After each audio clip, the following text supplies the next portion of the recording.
यद्यपि एक कंपनी के अंतिम खाते तैयार करते समय लेखांकन के मूलभूत नियम ठीक उसी प्रकार से लागू होते हैं जिस प्रकार से एक फर्म अथवा एकाकी व्यापार के संबंध में लागू होते हैं, तथापि कंपनी के वित्तीय विवरणों को तैयार करना एक विशिष्ट कार्य है, क्योंकि यहाँ इन विवरणों को तैयार करते समय लेखांकन के सिद्धांतों तथा कंपनी अधिनियम की व्यवस्थाओं में संगतता कंसिस्टेंसी को यथोचित रूप से बनाए रखना अत्यंत आवश्यक है। कंपनी के अंतिम खातों के निर्माण के उद्देश्य से हम निम्नलिखित शीर्षकों की चर्चा करेंगे। वित्तीय विवरणों में वैधानिक रूप से दर्शाई जाने वाली मदों का उल्लेख, वित्तीय विवरणों के निर्माण के संबंध में institute charter of accountants of India के द्वारा निर्धारित प्रमापों का वर्णन, बोनस अंशों का निर्गमन, प्रबंधकीय पारिश्रमिक के संबंध में प्रावधान, वितरण योग्य लाभों के बारे में कंपनी अधिनियम की व्यवस्थाएं, अंतिम खाते तैयार करना। वित्तीय विवरणों की मदें प्रायः प्रत्येक कंपनी को लेखांकन के समय कंपनी अधिनियम द्वारा दी गई व्यवस्थाओं के अंतर्गत लेखांकन पुस्तकें रखनी पड़ती है। कंपनी के लिए भी आवश्यक है कि वे अपने खाते उपार्जित आधार पर ही तैयार करें, ऑन एक्रूअल बेसिस। अंतिम खातों के संबंध में धारा 129 के अनुसार प्रत्येक कंपनी के लिए आवश्यक है कि वार्षिक सामान्य सभा में चिट्ठा तथा लाभ हानि खाता प्रस्तुत करें। कंपनी अधिनियम 2013 की धारा 241 के अनुसार 31 मार्च को समाप्त अवधि के लिए ये खाते बनाए जाते हैं। यह अवधि वित्तीय वर्ष कहलाती है, जो सामान्यतः 12 माह की अवधि होती है।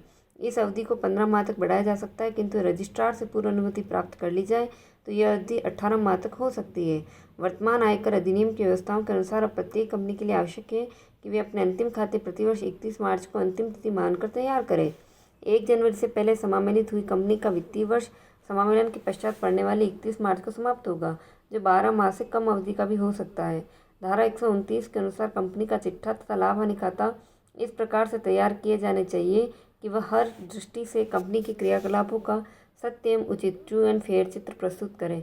इसके अतिरिक्त कंपनी के चिट्ठे को कंपनी अधिनियम में उल्लिखित अनुसूची 3 शेड्यूल 3 के अनुसार तैयार किया जाना चाहिए। कंपनी का प्रत्येक वित्तीय विवरण यथा लाभ हानि खाता एवं चिट्ठा संचालक मंडल की ओर से हस्ताक्षरित होने चाहिए। अंतिम खातों के इस प्रकार प्रमाणीकरण से पूर्व संचालक मंडल द्वारा स्वीकृत अप्रूव्ड किए जाते हैं। संचालकों का वार्षिक प्रतिवेदन डायरेक्टर्स रिपोर्ट प्रत्येक कंपनी के संचालक मंडल द्वारा सामान्यतया वार्षिक सभा में प्रस्तुत किए गए प्रतिवेदन की एक प्रति आवश्यक रूप से चिट्ठे के साथ संलग्न की जाती है, जो निम्नलिखित बातों को प्रकट करती है। कंपनी के कार्य का विवरण, विभिन्न संचय में हस्तांतरित की जाने वाली प्रस्तावित धनराशि, लाभांश के रूप में वितरण हेतु सोची गई धनराशि तथा कंपनी की वित्तीय स्थिति में हुए महत्वपूर्ण परिवर्तन। अंतिम खातों का प्रकाशन धारा 240 में कंपनी के अंतिम खातों के रूप में चिट्ठा, लाभ हानि खाता, अंकेक्षकों का प्रतिवेदन, वित्त वर्ष का रोकड़ प्रवाह विवरण, संचालकों का प्रतिवेदन एवं अन्य प्रपत्र जो सामान्यतः इनके साथ संलग्न होते हैं, जो सभी कंपनी के अंतिम खातों की श्रेणी में ही आते हैं। आजकल सभी कंपनियां इन प्रपत्रों को सामान्यतः एक छोटी पुस्तक के रूप में छपवाकर कंपनी की वार्षिक साधारण सभा की तिथि से 21 दिन पूर्व निम्नलिखित व्यक्तियों को भेज देती है। कंपनी के प्रत्येक अंशधारी तथा सदस्य को, प्रत्येक ऋण पत्रधारी को जो पंजीकृत हो, संबंधित अधिकारियों को, कंपनी लॉ बोर्ड द्वारा स्थापित चिट्ठा पुस्तकालय को। Schedule 3 of the companies act 2013 company अधिनियम 2013 की अनुसूची 3। इस अधिनियम के अंतर्गत पंजीकृत प्रत्येक कंपनी के लिए आवश्यक है कि वह अनुसूची 3 के अनुसार अपना चिट्ठा एवं लाभ हानि का विवरण आवश्यक टिप्पणियों के अनुसार तैयार करें। नई संशोधनों एवं लेखा मानकों के अनुरूप प्रकटीकरण में एकरूपता लाने के लिए वर्तमान अनुसूची को संशोधित अनुसूची से पुनर्स्थापित कर दिया गया है।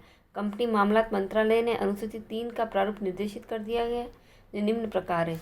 कंपनी के चिट्ठे एवं लाभ हानि विवरण को बनाने के सामान्य निर्देश। भाग 1 चिट्ठे का प्रारूप, चिट्ठा बनाने के लिए सामान्य निर्देश।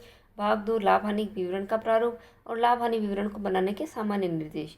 कंपनी का चिट्ठा कंपनी अधिनियम 2013 की धारा 129 के अनुसार कंपनी का चिट्ठा इस प्रकार तैयार किया जाना चाहिए कि वह कंपनी की वित्तीय स्थिति का सही एवं उचित ट्रू एंड फेयर चित्र प्रस्तुत करें। एक कंपनी को अपना चिट्ठा अनुसूची 3 के प्रभाग 1 में चाहिए गई सूचनाओं के अनुसार बनाना होता है, अथवा ऐसे किसी प्रारूप में जो केंद्रीय सरकार द्वारा सामान्य रूप से अथवा किसी विशिष्ट कंपनी के लिए स्वीकृत हो।